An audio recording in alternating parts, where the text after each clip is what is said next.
कल जो है लास्ट में सबसे यहीं तक हुआ था। New discoveries often change our understanding of the world, यही तक हुआ था ना।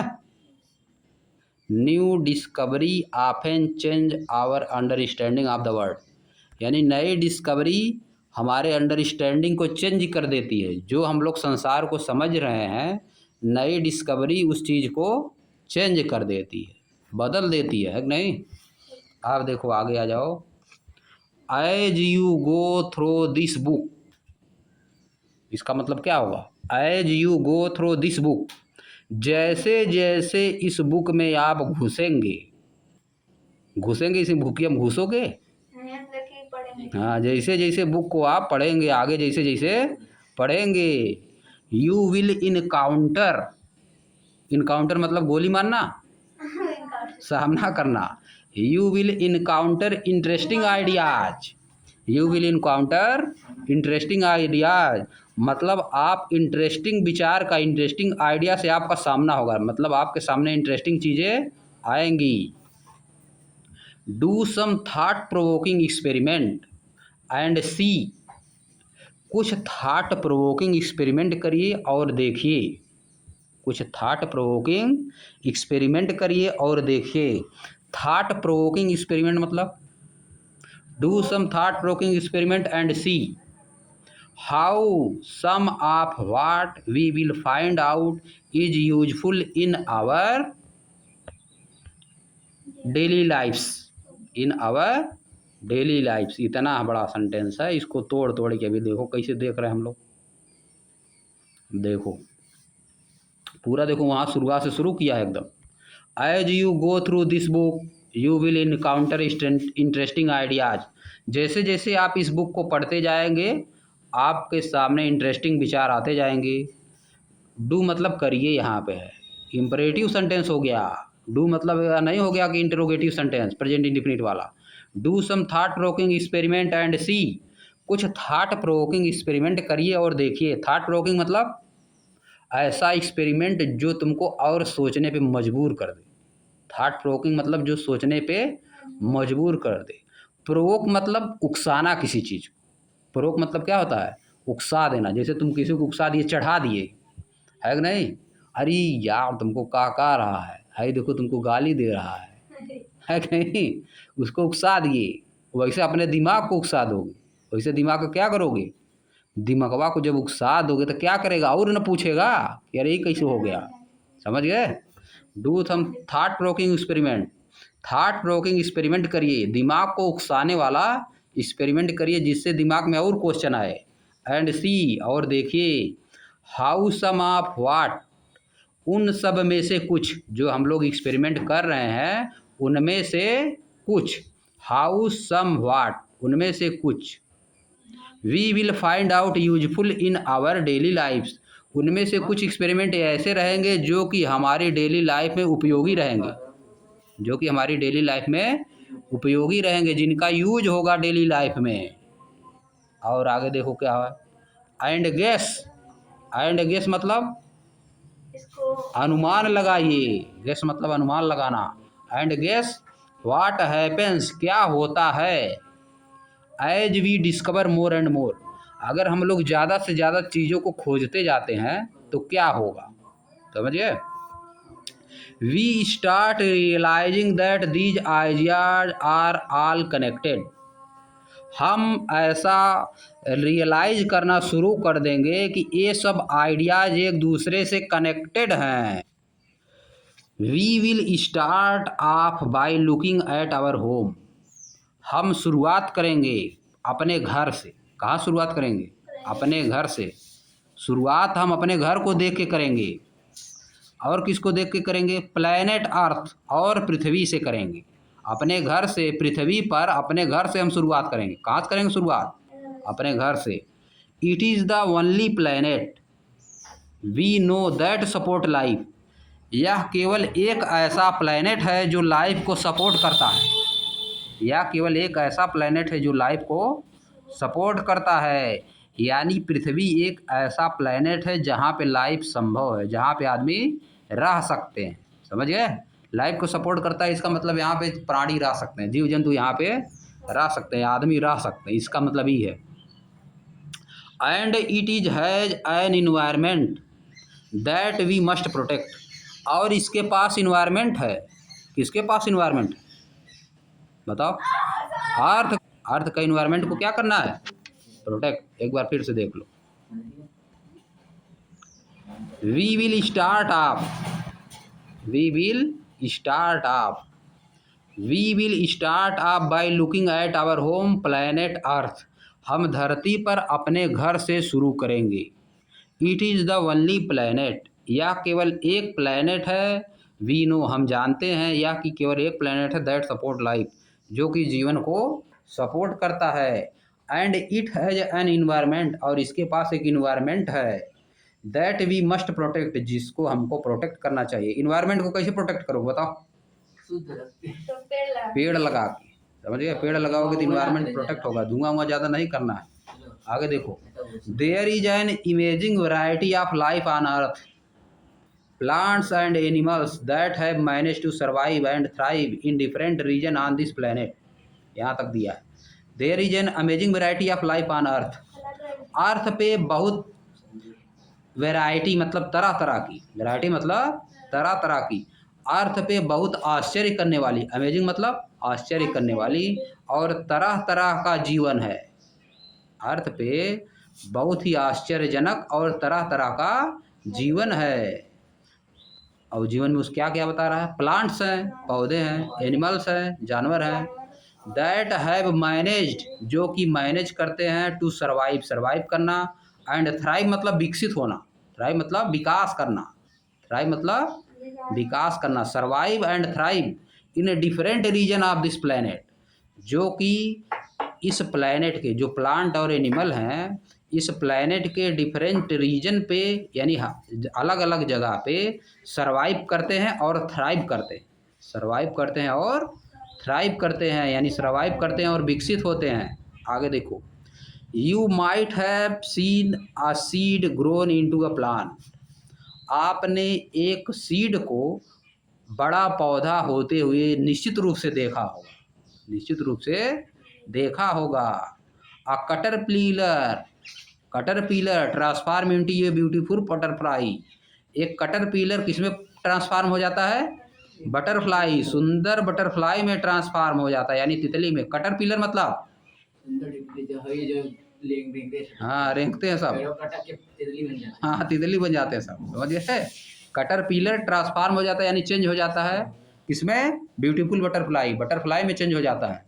And many more much such observation, और इसी तरह का बहुत ऑब्जर्वेशन हम लोग देखते हैं, और इसी तरह का बहुत ऑब्जर्वेशन। देखो दिखा बनाया है, ये देखो कटरपिलर है, यही ये देखो पत्तियाँ बनाया कटरपिलर, यही है कटरपिलर, यही कन्वर्ट होता है किसमें?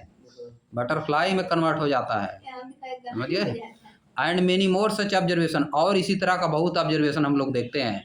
How do these plants and animal grow, ये प्लांट्स और एनिमल कैसे बढ़ते हैं? ये प्लांट्स और एनिमल किस तरह बढ़ते हैं? ये देखो बीच में गाय भी बनाया है, एक गाय का बछड़ा बनाया है, ऐसे देखो पेड़ छोड़ कर बनाया है, सीड से पैदा हुआ, बड़ा हो रहा धीरे धीरे, है कि नहीं? ये सब परिवर्तन हो रहा है ना, ये सब साइंस है, ये सब क्या है? साइंस है। आ जाओ नीचे, अब आ जाओ। ऑफ कोर्स मतलब वास्तव में, ऑफ कोर्स मतलब वास्तव में, टू ग्रो बड़े होने के लिए, ऑफ कोर्स मतलब वास्तव में, टू ग्रो मतलब बढ़ने के लिए। We need food to eat, हमको भोजन की आवश्यकता होती है खाने के लिए। अगर हमको बढ़ना है तो भोजन की आवश्यकता होगी, खाना है तब न बढ़ेंगे। And specially in a large and diverse country like India, और ख़ास तौर पर, एंड स्पेशली मतलब ख़ास तौर पर, ख़ास तौर पर भारत जैसे बड़े और विविधता भरे देश में, डाइवर्स मतलब विविधता, जहाँ पे अलग अलग चीज़ें हैं, स्पेशली इन अ लार्ज ख़ास तौर पर बड़े और विविधता से भरे हुए, डाइवर्स मतलब विविधता, जहाँ पे अलग अलग चीज़ें होती हैं, समझिए। विविधता से diverse country like India, Bharat जैसे देश में, लार्ज और डाइवर्स कंट्री लाइक इंडिया में, food is so fascinating, food बहुत आकर्षक होता है। भारत में फूड क्या होता है? बहुत आकर्षक होता है। हर जगह पे अलग अलग फूड मिलता है ना, समझिए। साउथ में चले जाओ वहाँ दूसरा फूड मिलेगा, इधर दाल चावल रोटी मिलता है सब्जी, उधर चले जाओगे इडली डोसा मिलेगा, है कि नहीं? कहीं कहीं मिलेगा। और क्या मिलता है जी? वड़ा पाव मिलेगा, और दही बड़ा कहीं मिलेगा। तो इसीलिए लिख रहा है कि specially in a large and diverse country like India food is so fascinating. So मतलब वेरी, सो मतलब वेरी बहुत। खास तौर पर भारत जैसे बड़े और डाइवर्स कंट्री में फूड बहुत ही आकर्षक होता है। फूड बहुत ही आकर्षक होता है। अक्रॉस द कंट्री, पूरे भारत में। अक्रॉस द कंट्री मतलब आकर्षक, जिसको खाने में मज़ा आ जाए, समझिए। अलग अलग खाओगे तो मज़ा नहीं मिलेगी। खाना अलग अलग खाओगी, कभी रसगुल्ला खाओगी, रोज वह दलिए भात खाओगे तब खा होगा। रोज जब दाल भात खाओगे तो चौपटा हो जाएगा शरीरियो, समझ गए? शरीर भी चौपट हो जाएगी। खाली दाल भात खाओगे तो एकदम निकल जाएगा, पेटवा हो जाएगा कुपोषण, माल न्यूट्रिशन हो जाएगा, समझ गए? होने दो। अक्रॉस द कंट्री मतलब पूरे भारत में वी हैव डिफरेंट कुसाइंस। हमारे पास डिफरेंट डिफरेंट व्यंजन है। कुसाइन मतलब व्यंजन, हाई व्यंजन स्वर व्यंजन हिंदी वाला नहीं। व्यंजन मतलब खाना वाला व्यंजन, भोजन, समझिए। भारत अक्रॉस द कंट्री पूरे भारत में वी हैव डिफरेंट कुसाइन, हमारे पास अलग अलग व्यंजन है। With their many tasty dishes, उनकी जो डिशेज हैं, डिश मतलब खाना सजा वजा के जब ला दिया जाता है तो उसको थाली वाली में बढ़िया से प्लेट रोट में उसको कहा जाता है डिश। उसको क्या कहोगे? Dish. With their many tasty dishes, उनकी बहुत सी टेस्टी डिशेज हैं। व्यंजनों की बहुत ही टेस्टी डिशेज हैं, यानी सब मिला के लाओगे तो टेस्ट आएगा उसमें। What are they made of, वे किस चीज़ों से मिलकर बने होते हैं? How do we find out, हम उनको कैसे पाते हैं? हम उनको कैसे पाते हैं? देखो बनाया है, प्याज रख दिया है, भाई रोटी कौन सा रख दिया है जी? दूसरा रोटी है ये। रोटी नहीं सर, सांभर और सर। हाँ सांभर में जो भी हो। हाँ चटनी है, हाई चटनी धनिया बना दिया है, मरचा रख दिया उसी में एक ठे। हाई देखो पराठा बना दिया है, आलू वाला, बेरहनी है कि नहीं? प्याज है इसमें भी, सलाद वलाद रख दिया है। कहाँ पे? हाँ पतला पत्ता रखा गया है इडली। अंडा भी इसी में रखा है कि नहीं? बगल में 3 ठे अंडा है कि कुछ दूसरा है? अब इसमें क्या है? इसमें क्या है जी? लास्ट वाले में पता नहीं क्या क्या है इसमें। आलू तब क्या है? सफ़ेद सफ़ेद इडली है। अच्छा चलो आ जाओ आगे। मुझे लगा इसमें नहीं, आगे आ जाओ। एलॉन्ग विथ फूड, फूड के साथ साथ, यानी भोजन के साथ साथ, we need water to survive, हमको पानी की आवश्यकता होती है। सर्वाइव करने के लिए हमको पानी, खाली खाना में खा कर रह जाओगे क्या ज़िंदगी में? पानी पीबा नहीं करोगे। Water is such a delightful substance, water is such a delightful substance, यानी वाटर बहुत ही डिलाइटफुल सब्सटेंस है, बहुत ही क्या है? आवश्यक, बहुत ही इम्पॉर्टेंट, बहुत ही अच्छा, समझे? वाटर क्या है? बहुत ही आवश्यक, इम्पॉर्टेंट और डिलाइटफुल सब्सटेंस है। डिलाइटफुल मतलब बहुत अच्छा, डिलाइटफुल मतलब बहुत अच्छा है एकदम, जिसकी बहुत ज़्यादा आवश्यकता है। Have you ever jumped in a puddle when it rained, have you ever jumped in a puddle when it rained. Delightful मतलब बहुत अच्छा, बहुत आवश्यक, जो बहुत अच्छा हो और जिसकी आवश्यकता भी बहुत ज़्यादा हो, उसको कहा जाता है delightful. Water is such A delightful substance, तो क्योंकि बिना वाटर कुछ हो ही नहीं पाएगा, है कि नहीं? हाँ। Have you ever jumped in a puddle when it rain, क्या आप पडल में कूदे हैं जब बरसात होती है? क्या आप किसी पडल में कूदे हैं? बताइए पडल क्या होता है? गड्ढा वड्ढा, छोट छोट गड्ढा जो नहीं होता है उसी को क्या कहा जाता है? पडल। Have you ever jumped in a puddle when it रेन्ड, क्या आप छोटे छोटे गड्ढे में कूदे हैं जब बरसात होती है? डू यू इवर वंडर, क्या आप कभी आश्चर्य किए हैं, क्या कभी आप आश्चर्य करते हैं? Why and how it rains, कैसे और क्यों बरसात होती है, कैसे और क्यों बरसात होती है? हैव यू नोटिस, क्या आपने नोटिस किया है? दैट वाटर फ्रीजेज, पानी जम जाता है, एंड बिकम आइस, और बर्फ बन जाता है, समझिए? व्हेन वी कूल इट, जब हम इसको ठंडा करते हैं, एंड बॉइल्स, और जब इसको गर्म करते हैं, है कि नहीं? इट बिकम्स स्टीम्स, जब हम गर्म करते हैं तो क्या होता है? भाप बन जाता है। When we heat it, when we heat it, यानी जब हम इसको गर्म करते हैं तो क्या बन जाता है? भाप बन जाता है, और ठंडा करते हैं तो क्या बन जाता है? बर्फ बन जाता है। ये देखो लिखा है becomes ice when we cool it, बर्फ बन जाता है जब इसको हम ठंडा करते हैं। बॉइल्स, उबलता है, एंड बिकम्स स्टीम, और भाप बन जाता है। उबलता, बॉयल मतलब उबलना, उबलता है और भाप बन जाता है। व्हेन वी हीट इट, जब हम इसको हीट करते हैं, जब हम इसको हीट करते हैं तो उबलता है और भाप बन जाता है। स्टीम मतलब भाप, स्टीम मतलब भाप। आप देखो, आ जाओ आगे। डू यू इंजॉय, क्या आपने अभी इंजॉय किया है? Cool water in the summer, or showering with warm water in the winter, क्या आपने सावर मतलब बौछार का, बौछार का, जो बौछार नहीं आता सावरिंग होती है, सावर लगा रहता घरों में, पानी निकलता फुहारा, उस पर फुहारा, समझे?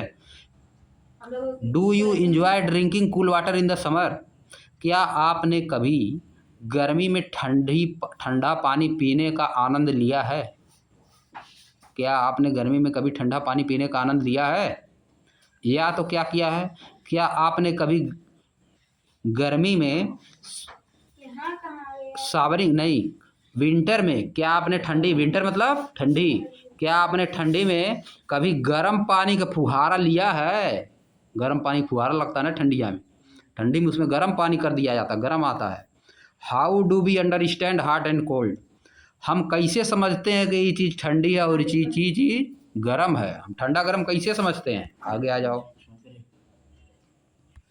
Weather it is water or our own body, बात चाहे पानी की हो या हमारे शरीर की, या हमारे शरीर की। व्हेन वी हैव फीवर, जब हमको बुखार होता है, बात चाहे पानी की हो या हमारे शरीर के टेम्परेचर की बात हो, जब हमको बुखार होता है। शरीर टेम्परेचर की बात कब कर रहा है? जब हमको बुखार होता है। Finding out hot something can be important, finding out how hot something is important, finding out, एक बार फिर से ऊपर से, whether it is water or our own body, when we have fever, finding out how hot something is can be important, तब हमको समझ में आता है। बात चाहे पानी की हो या बात चाहे हो हमारे शरीर के गर्म होने की, हमको ये सब चीज़ें सब समझ में आती हैं कि कितना इम्पॉर्टेंट है, समझ गए? बात चाहे पानी की हो, चाहे हमारा शरीर जब बुखार होता है, गर्म हो जाता है, तब की बात हो, तब हम पाते हैं कि ये सब चीज़ें कितनी ही इम्पॉर्टेंट है, कितना महत्वपूर्ण चीज़ें हैं ये सब, तब हम समझ पाते हैं, समझ गए कि ठंडा गर्म कितना महत्वपूर्ण है। आगे खत्म हो गया हम लोगों का, आपने आगे आ जाओ। वैसे देखो, नहीं चल रहा तो वैसे खाली सुनो। अरे देखो बनाया है कि नहीं, बना दिया सब पूरा, देखो बादल बना दिया है, पानी उड़ रहा है कि नहीं? देखो पानी ऊपर गया उड़ के, फिर ऊपर से नीचे आता है पानी, तुम लोग देख पे करते हो, बरसात होती है, गर्मी में पानी उड़ जाता है ऊपर, और फिर बरसात में वो नीचे आता है कि नहीं? ये सब हो रहा है, देखो समुद्र से पानी उड़ रहा है, फिर अब देखो नीचे। अब यही बंद कर दिया जाए सोच रहे हैं, यहाँ से हम लोग नीचे कल शुरू करेंगे, समझ गए? पानी उड़ रहा है, देख लो, यही याद कर लो, यहीं से आगे कल शुरू किया जाएगा। पानी उड़ रहा है, समुद्र में से ऊपर जा रहा है, बादल बन जा रहा है, फिर बादल बन के नीचे आ रहा है, बारिश बन के नीचे आ रहा है कि नहीं? अब हम लोग आगे कल यहीं शुरू करेंगे, इसी के नीचे से। चलो आज बंद करते हैं।